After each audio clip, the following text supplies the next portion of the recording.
저와 여러분이 오늘 함께 읽은 말씀 요한복음 14장 15절로 21절 말씀을 통해서 사랑과 계명이라는 제목으로 여러분과 함께 말씀을 나눠보려고 합니다. 우리가 읽은 첫 구절에 즉 15절에 보면 뭐라고 되어 있습니까?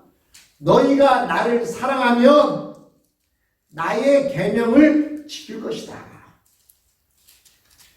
너희가 누구예요? 예수님께서 제자들에게 말씀하시죠. 제자들이 나가 누구예요? 예수님을 사랑하면 예수님의 계명을 지킬 것이다. 이렇게 말씀하셨어요. 자, 잘 기억하십시오.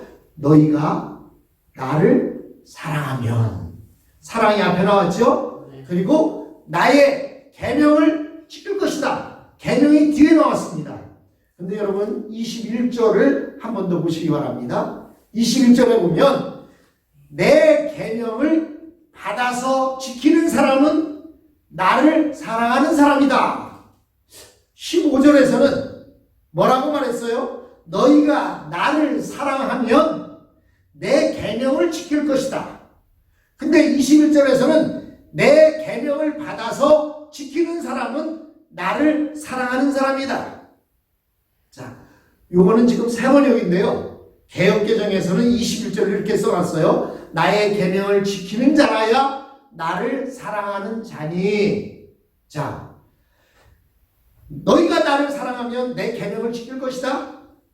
나의 계명을 지키는 자라야 나를 사랑하는 자다. 이게 도대체 뭐가 맞아요? 나를 사랑하면 내 계명을 지킬 것이다. 내 계명을 지키는 자라야 나를 사랑하는 자다. 여러분 마태복음 7장에도 보면 이와 비슷한 얘기가 있어요. 마태복음 7장 15절로 21절에도 보면 좋은 나무가 되어야 좋은 열매를 맺는다. 이렇게 15절에서는 말하고 21절에서는 뭐라고 이야기해요? 열매를 보면 그 나무를 안다. 즉 좋은 열매를 맺는 나무는 좋은 나무다. 자, 두 개가 지금 오늘 우리가 읽은 요한복음 14장 말씀이나 마태복음 7장에 나타난 그 말씀이나 비슷합니다. 나를 사랑하면 나의 계명을 지킬 것이다. 나의 계명을 지키는 자가 나를 사랑하는 사람이다. 여러분 그렇게 얘기하죠. 연인들이 만나면 내 안에 내가 있고 내 안에 네가 있는 거야. 네 건 내 거고 내 건 네 거야. 뭐 이러면서 이야기하지 않습니까? 그런데 우리는 예수님이 내 안에 있고 또 내 안에 예수님이 계시고 하나님 안에 예수님이 계신다. 오늘 본문에 보면 이 이야기들이 계속 반복되고 있어요. 그렇다면 오늘 이 본문의 배경이 뭐냐면 제자 필립이 예수님에게 묻습니다. 우리에게 아버지를 보여주십시오. 왜냐하면 여러분 우리처럼 지금 편안하게 그들은 예수님을 믿고 따르는 것이 아닙니다. 그냥 우리는 편안하게 와서 내가 예배드리고 싶으면 예배드리고 예배드리기 싫으면 말고 이런 시대가 아니에요. 그때는 목숨 걸고 예수를 따라다니고 있는 것입니다. 그들은 자신의 목숨을 걸고 생업을 다 포기하고 그들은 죽을지도 모르는 그런 환경 속에서 예수님을 따르다 보니까 그들은 확신이 필요했어요. 무슨 확신? 예수님이 하나님의 아들이라는 확신, 예수님이 메시아라는 확신, 이 확신이 있어야 끝까지 따라갈 거 아닙니까? 왜냐하면 예수님 따르다가 잘못하면 바리새인들과 서기관들에게 붙잡혀서 죽을지도 모르는데 여러분 이거 목숨 걸고 예수를 믿고 있는 거예요. 목숨 걸고 제자들이 예수님을 따라가고 있습니다. 그런데 따라가고 있는데 그들은 예수님이 메시아라고 믿고 따르고 있는데 예수님은 계속 하시는 말씀인 거예요. 내가 너희를 위해서 죽을 것이고 죽은 뒤에 부활할 것이다. 또 내가 너희를 사랑한다.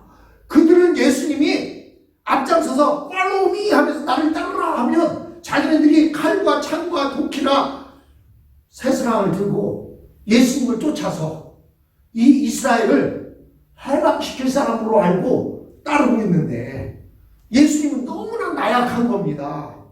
도저히 그런 모습이 안 보여요. 무슨 활을 쏘는 법도 본 적도 없고 칼을 들고 있는 것도 본 적이 없어요. 그러니까 그들은 목숨 걸고 따르고 있는데 너무 불안한 거예요. 그래서 필립이 예수님에게 하나님을 보여주십시오. 그랬더니 예수님은 뭐라고 말씀해요? 나를 본 자는 하나님을 보았거늘 어찌하여 하나님을 다시 찾느냐는 거예요.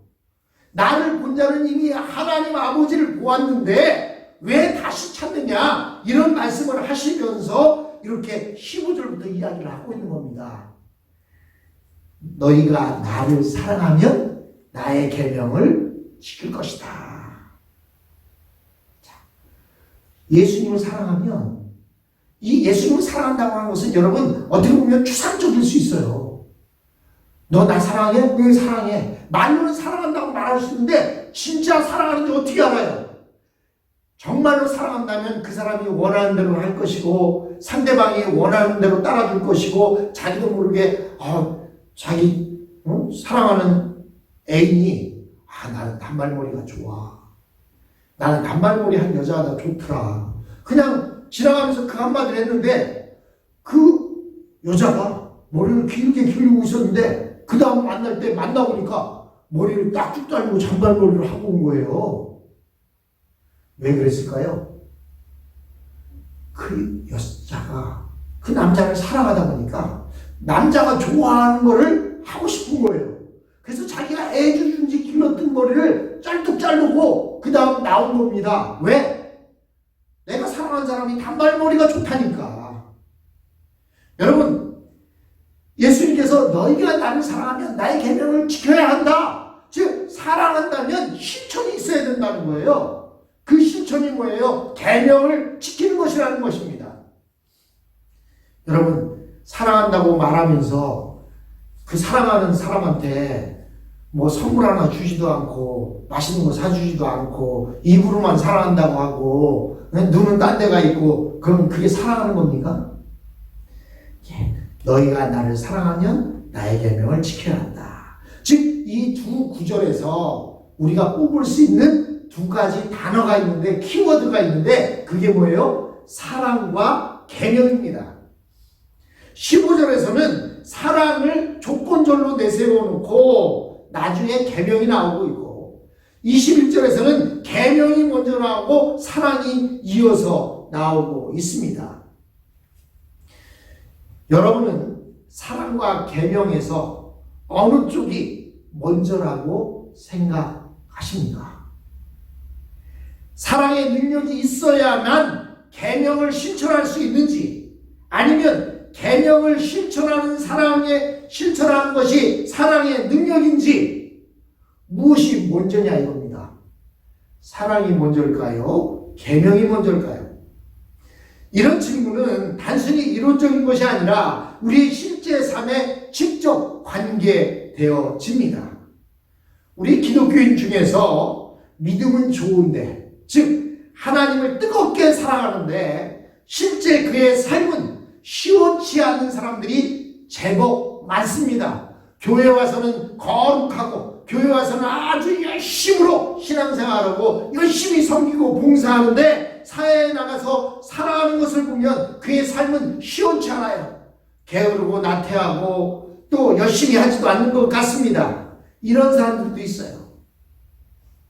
또 거꾸로 인격적으로 존경스럽게 살기는 하지만 믿음은 별로 신통치 않은 것처럼 보이는 기독교인들도 있습니다. 밖에 나가면 많은 사람들에게 친성을 듣고 많은 사람들에게 베풀고 많은 사람들에게 사랑을 나누다가 교회만 오면 무슨 법적으로 뭐를 하는 사람처럼 딱딱하게 굴고 얼굴 빳빳이 세우고 고개 들고 있는 그런 사람도 있습니다. 한국 기독교인들이 믿음 생활을 잘 하면서 실제로 삶에서도 모범적이라면 세상 많은 사람들에게 칭찬을 들을 것입니다. 여러분, 더 근본적으로는 이런 질문도 가능합니다. 인생살이에서는 내놓을 게 없으면서 기독교인이라는 정체성을 고지식하게 붙들고 사는 사람과 교회에 나오지는 않지만 세상에서 존경스럽게 사는 사람, 여러분 이 사람 가운데 어떤 인생이 더 복된 인생일까요? 요한복음을 기록한 요한 저자는 이런 문제를 모르지 않고 있었을 것입니다. 요한복음 기자가 우리에게 어떤 대답을 제시할지 우리는 기대할 필요가 있습니다. 사랑과 계명에 관한 이야기는 한두 마디로 간단하게 이야기할 수 없습니다. 모든 사람 관계가 아주 복잡하게 연결되어 있기 때문입니다. 부모와 자식 사이의 관계가 있고, 부부나 연인 사이의 관계가 있으며, 또한 친구 사이의 관계도 있습니다. 교우 관계도 있고, 사랑과 계명, 이런 것들을 사랑과 계명의 관점으로도 볼 수 있습니다. 혈연으로 맺어진 부모와 자식의 관계를 말하는 게 피부에 우리는 와 닿을 것입니다. 모든 부모는요, 자식을 사랑합니다. 그래서 그 사랑으로 자식이 독립될 때까지 최선을 다해서 도와줍니다. 사랑이기에 자식을 위한 수고를 기쁨으로 받아들입니다. 그 수고로운 실천이 오늘 본문에서 말하는 계명입니다. 사랑하기 때문에 자식들을 잘 케어해주고 도와주고 붙들어주고, 내가 그냥 고생스러워도 열심히 일해서 자녀들에게 좀 더 먹을 것 주려고 하고 좀 더 좋은 옷 입히려고 합니다. 그렇게 열심히 수고하는 것, 그거를 오늘 본문에 비춰보면 계명입니다. 자식의 처지에 있어서도 마찬가지입니다. 부모를 사랑하기에 무엇인가를 실천하게 됩니다. 사랑한다고 하면서도 실천하지 않는다면 그것은 거짓 사랑이요, 사랑이 아닙니다. 어떨 때는 자신을 사랑한다고 하지만 실제로는 자기 욕망을 자식들에게 투여하기도 합니다. 또 거꾸로 철이 없을 때의 자식들은 장난감과 군것질만으로 부모의 사랑을 확인하려고 합니다. 그래서 엄마가 좋은 것 안 사주고 좋은 옷 안 입혀주면 우리 엄마는 나를 추서왔나 봐 라고 생각하기도 합니다. 또 아이가 편식할 때 어떤 부모는 그 편식한 걸 고치기 위해서 그가 배고파서 아무거나 다 먹을 때까지 음식을 안 주고 굶게 만드는 그런 부모도 있고요. 또 어떤 부모는 그 자식이 안쓰러워서 편식해도 그래도 잘 먹어라 하고 그냥 주는 부모도 있습니다. 그렇다면 어떤 부모가 더 나은 부모일까요? 나를 사랑하면 나의 계명을 지키라 라고 하거나, 나의 계명을 지키는 자라야 나를 사랑하는 자다 라는 오늘 본문의 말씀은 지당한 열매이고 지당한 명제이지만 실제 우리의 삶 속에서 늘 선명하게 드러내지 못한다는 데 문제가 있습니다. 요한복음 기자도 우리 기독교인들의 세상살이가 도식적으로 해결되는 것이 아니라 나는 사실을 충분히 알고 있기 때문에 오늘 첫 구절과 마지막 구절에서 사랑과 계명 관계를 순서만 바꾸어서 똑같이 전하면서 그 대답의 중간 단계를 언급합니다. 그래서 우리는 15절만 읽고 21절만 읽으면 뭐가 뭔지 몰라요. 그런데 요한은요, 15절에 너희가 나를 사랑하면 나의 계명을 지키리라 라고 말씀하시고 16절부터 이어서 20절까지 그것이 무엇을 말하는지 이야기하고 있습니다. 16절에 보면 예수님께서 다른 보혜사를 보내시도록 하나님께 구하셨다라고 말씀하십니다. 보혜사 성령님, 진리의 영이라고 17절에서는 말하고 있습니다.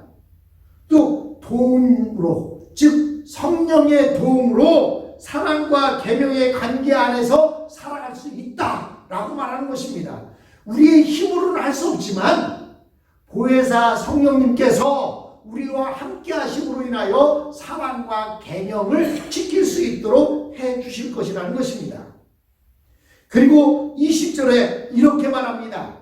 그날에는 내가 아버지 안에, 너희가 내 안에, 내가 너희 안에 있는 것을 너희가 알리라. 예수님은 아버지 안에 계시고 너희는 내 안에 있고 나는 너희 안에 있다. 자, 그러면 하나님과 예수님의 제자 사이에 누가 있다는 거예요? 예수님이 있다는 거예요. 즉 제자들이 빌립이 아버지를 보여주십시오 이야기했더니 예수님이 지금 20절에 말씀하시는 것이 내가 아버지 안에 너희가 내 안에 내가 너희 안에 있는 것을 안다 라고 말하고 있습니다. 즉 하나님은 여기 있다면 너희는 여기 있어. 그런데 너희가 하나님을 알 수가 없어. 근데 내가 하나님 안에 있어. 또 너희도 내 안에 있어. 그러면 누구를 통해서 하나님을 알 수 있다는 거예요? 우리가 하나님을 알 수 있는 방법은 예수님 안에 있을 때만 하나님을 알 수 있다는 것입니다. 즉 예수님은 우리의 중보자가 되신다. 중보가 뭐예요? 징검다리가 되신다는 거예요. 즉 우리와 하나님 사이에 넓은 또랑이 있어서 아무도 오갈 수 없고 건너갈 수 없는데 예수님이 그 가운데 다리를 놓아주셔서 예수님 안에 우리가 거하면 하나님 안에 거한 것과 같다는 거예요. 예수님이 내 안에 거하고 예수님이 하나님 안에 있기 때문에 우리가 예수님 안에 있으면 우리는 하나님의 안에 있는 것이라고 말씀하고 있습니다. 아버지와 예수님 그리고 제자가 맺는 세 가지 관계가 여기에 나타나고 있습니다. 바로 첫째는 예수님이 아버지 안에 있는 것입니다. 둘째로 제자들은 예수님 안에 있는 것이고 셋째로 예수님은 제자들 안에 있는 것입니다. 여러분 안에 있다는 게 뭐예요? 관계에 있다는 것입니다. 관계를 맺고 있다. 릴레이션십을 가지고 있다. 관계를 맺고 있다는 거예요. 서로 어떤 관계 안에서 살아가고 있는데 바로 우리가 예수님과 관계가 있으면 우리는 하나님과 관계가 있다는 거예요.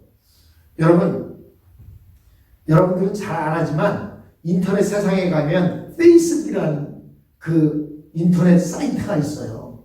그 페이스북에 한번 친구를 맺잖아요. 예를 들어서 저와 송인승 권사님이 친구 맺기를 했어요. 그래서 서로 아는 사람이니까 거기다 클릭을 했어요. 근데 제가 아는 사람이 송 권사님만 있겠습니까? 제가 아는 사람이 우리 김수리 집사님도 있고 유복자 권사님도 있고 김은수 집사님도 있어요. 그런데 우리 송 권사님은 이 사람들을 몰라. 예를 드는 거예요. 근데요, 송 권사님이 자기 거 딱 켜보면 제 거만 나오는 것이 아니라 저와 관계 맺고 있는 우리 유복자 권사님, 김수리 집사님, 김은수 집사님 내용도 다 알 수가 있어요. 바로 오늘 본문의 내용이 그거예요. 제자들은 예수님과 관계를 맺었는데 예수님은 제자들하고만 관계를 맺고 있는 것이 아니라 예수님은 다른 하나님과도 관계를 맺고 있어요. 아버지와도 관계를 맺고 있다고요. 그러니까 제자들이 예수님만 딱 쳐다보면 거기에서 하나님까지도 보이게 되어 있다는 것입니다.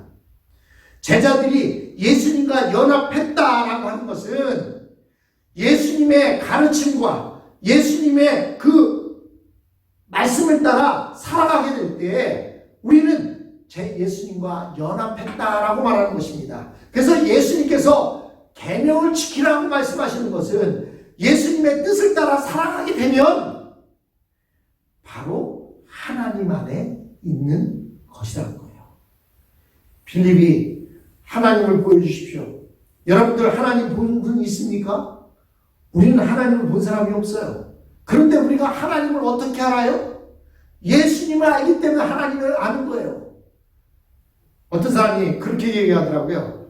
둘이 친한 친구인데 그 사람의 친구가 같이 왔어요. 그리고 인사를 했습니다. 난 누굽니다. 누가 했더니 그 사람이 딱 하는 얘기가 내 친구랑 친구니까 당신도 나랑 친구지. 아, 그러네. 친구네. 아, 그럼 우리 친구 합시다. 이렇게 관계가 맺어지는 거 아닙니까?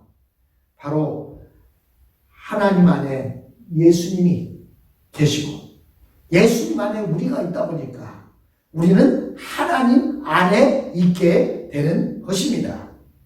여러분, 우리 기독교인들은 예수님을 믿고 예수님을 사랑하는 사람들입니다. 그 이야기는 예수님과 관계를 맺고 살아간다는 것입니다. 그 관계를 지금은 예수님이 부활하셔 승천하셔서 여기 계시지 않지만 보혜사 성령님을 우리에게 주시고 보혜사 성령님으로 하여금 우리와 계속해서 모든 일에 관계를 맺고 계십니다.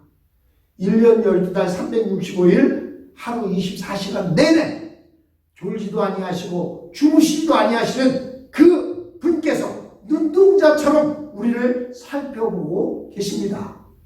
이렇게 얘기하니까요, 어떤 사람이 그래요? 아이고, 무서워서 못 살겠네요.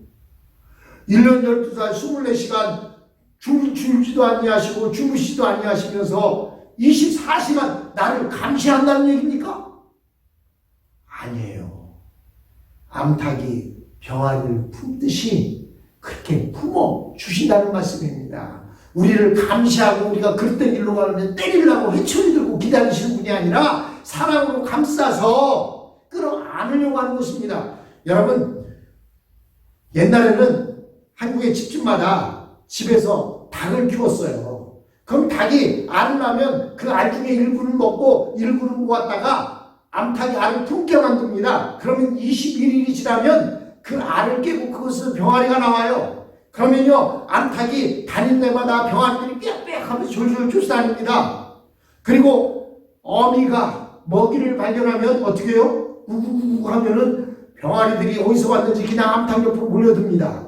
그런데요, 종종 하늘에 빙빙 도는 게 있어요. 그게 뭐죠? 솔개가 있어, 솔개.